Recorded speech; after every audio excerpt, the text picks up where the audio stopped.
Be careful what you wish for. You just might get it.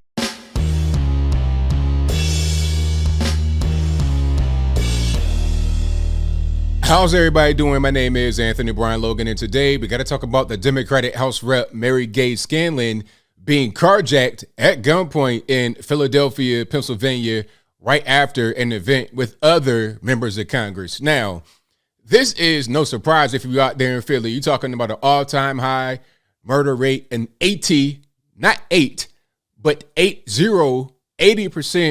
increase in carjackings from last year total to this year. It's not a surprise that this happened, and it's not a surprise you have a Democratic congresswoman in the U.S. House who goes to D.C. I ain't talking about the state rep, I'm talking about a U.S. rep. It's no surprise that she got carjacked, okay? There's nobody off limits in a place like that where there's lawlessness happening. And when you're a Democratic House rep proposing things like defunding the police and whatnot, we'll talk about that a little bit later. When you do stuff like this, I'm not saying you deserve it, but I'm saying you have to be able to see it coming. Now, before I go any further, let's roll the clip. In this clip, you'll see the news report about this. You'll see the vehicle she had and a little bit more information. Then after we get done with that, I'll come back. I'll talk about what was said there. Then I'll give you my 2 cents and my deep detail analysis. And then I'll wrap it on up with a nice bow on top. So without further ado, let's go ahead and roll it.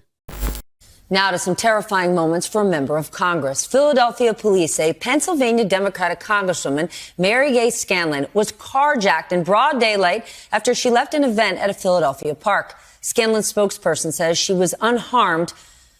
Wow. But her federally issued phone and ID were in the vehicle. Delaware State Police say her car was found a few hours later at a shopping center in Newark, Delaware. 5 people inside the car were taken into custody. Joining us now from Philadelphia, Randy Gyllenhaal, a reporter for our NBC News Philadelphia station. Randy, what more are we learning about what happened? I mean, in broad daylight, what does this say about crime in Philly right now? Yeah, so thankfully, Stephanie, she was not injured, but she was held up at gunpoint, the middle of the day in South Philadelphia. The Congresswoman represents that part of the city. She was actually in FDR Park for an event with other members of Congress, but as she was walking back to her car, that's when she became the city's latest carjacking victim. Police say 2 men approached her, pointed a gun, demanded her belongings, including that government-issued cell phone, and then took off in her Acura MDX. Later that night, Delaware State Police pulled over a similar car, 5 people inside, and took that car into impound. Those 5 people were arrested and are now suspects in this carjacking. However, in the city of Philadelphia, we are seeing a number of carjackings that are increasing dramatically. Most victims, of course, do not get the assistance of the FBI, who is helping on this case. Often these cars are ditched after a joyride or sometimes sold, as used car prices are now approaching all-time highs. Those 5 suspects now, 4 men, 1 woman. They are in custody across state lines in Delaware as this investigation is moving forward. The Congresswoman, Mary Gay Scanlon, is saying she's okay and is thanking police this morning for tracking down her car. Stephanie? How strange is this for something like this to happen in Philly? Right when we hear this, we're like, oh my gosh, I can't believe it. How common is it? Well, usually not very common, but in the last 2 years since before the pandemic, carjackings up some 50% in the city of Philadelphia. And, you know, we've had some disturbing cases in just the past few weeks. A young mother with her daughter in the back seat had her car stolen. That led to an Amber Alert because the daughter was still inside. And then recently, a Temple University senior, Sam Collington, was shot and killed during a botched carjacking just feet from Temple's campus. Of course, other crimes also spiking in the last year. We are seeing record numbers of homicides, approaching 550 killings in Philadelphia this year. That is an all-time high. All right, so you saw that, you heard that. Now, again, no surprise. Anybody could have seen it coming. When you do things like this, and I'll place it on the screen before you, when you do things like put this video out talking about, oh, we got to defund the police, we need police reform because Black men, they're being unfairly targeted by the police, and there's racism, all this, that, and the third. When you put things like this out there, then you get carjacked by not 1 but 2 black males in your city.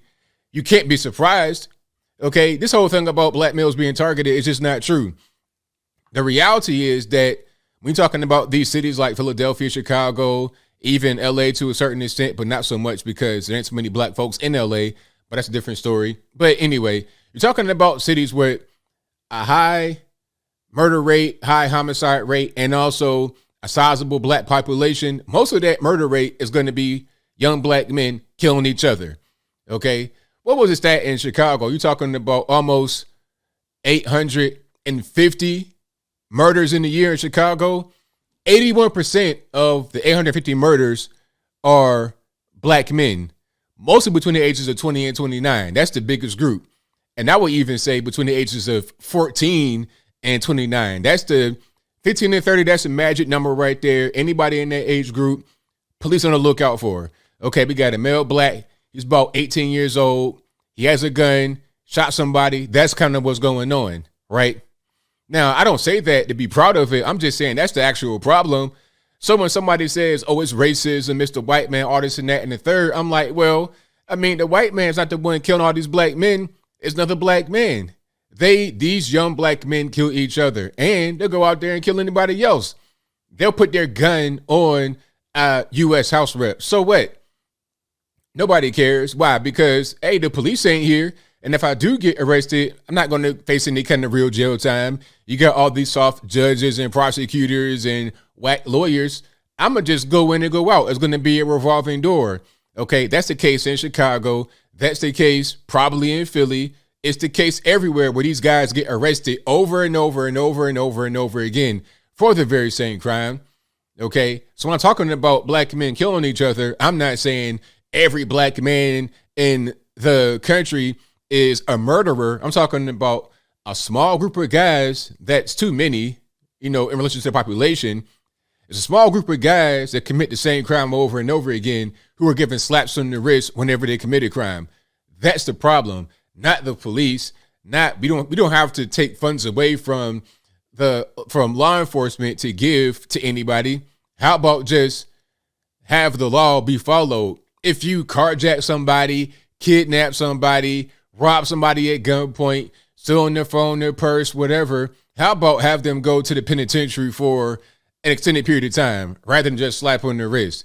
Okay, let's not have a person get 2 years in the penitentiary for shooting into an occupied dwelling. Okay, that's how you can fix a lot of these problems. But until that happens, what's the point of these young gangbangers having any kind of respect or any kind of fear for law enforcement? They don't care about going to jail. They won't go for that long. And when they do go, it'll be a family reunion. So what?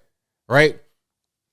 There's a great TV show you guys may have seen called The Wire that was on HBO. And if you've not seen The Wire, find some time to watch it. Watch the entire thing. Watch all 5 seasons, even season 2, where it gets kind of boring, quote unquote, a little bit. It's all important. But anyway, there was one part of the show where Stringer Bell, one of the drug dealers, he is trying to get out of the game. And before I say anything else, I know it's fiction to a certain extent. I know it's a TV show, but I know guys like this in real life. Like, I know guys that I can name right now. You can look them up. They were drug dealing while at the same time trying to have legitimate businesses. And they got locked up trying to do whatever they were doing because they still had 1 foot in, 1 foot out. That was Stringer Bell to a T. He died, but that's a different story. Anyway, in the show, not in real life. But so the guy Stringer is trying to convert this drug money he's getting into legitimate business. So he's going to the state senator, Clay Davis, and he's trying to negotiate stuff. And really, Clay Davis is playing him, okay, like a fiddle, basically robbing Stringer for his money because Stringer believes that he'd be able to make this money get flipped in a legitimate way, but he's just taking the money. All right. Oh, we got to make permits and we got to grease the wheel. We got to bribe. Ain't no bribes. Ain't no permits. He's just taking money. So Stringer realizes he's being played. And then he goes to his partner, Avon, and is like, hey, we got to go ahead and take out Clay Davis. It's like, what? You want to take out a state senator? Are you dumb? The whole world was set up and take notice at that. You're going to have the federales. You're going to have the local authorities. You're going to have everybody down here in Baltimore trying to figure out who killed this state senator. Okay. That was a mentality years ago. You're not going to do something to a state senator or definitely not a House rep, because you're going to bring so much heat on an operation. Everybody's going to the penitentiary for a long time, football numbers. But now when you got defund the police and hands up, don't shoot, and unarmed black man getting shot for no reason, when you got all that going on, nobody cares about that. So yeah, I'll carjack a state rep, right after an event with the federales all around, police all around. So what? And the feds did catch him. And you know what? As I close, if not for the fact this was a House rep, a U.S. House rep, it might not even get solved. It'd just been another carjacking, chop it up. It'd be on the board of uncleared cases. That'd probably be what happened. And it's funny because a lot of these people that say defund the police from the point of view of being a House rep, they have extra law enforcement to help them when they become a victim of a crime. But they advocate for fewer resources to be given to the average everyday citizen. So they take your money, take things away from you, but then they use that money that they took from you to give more to themselves. Is that fair? I don't think so, but I think I'll leave that right there for now. And what say you? How you feel about the whole situation? Are you shocked at all?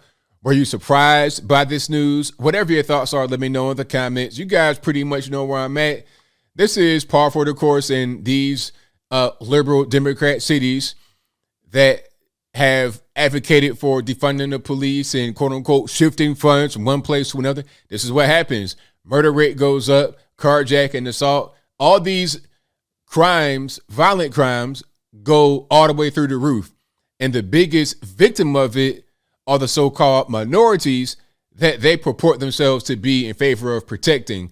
If that's what they want to do, they want to protect minorities, then I can't tell. Their policies do the exact opposite of what they say that it's doing.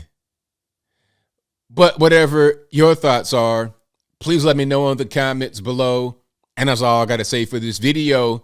If you like what you heard, please comment, rate, share, and subscribe. Peace.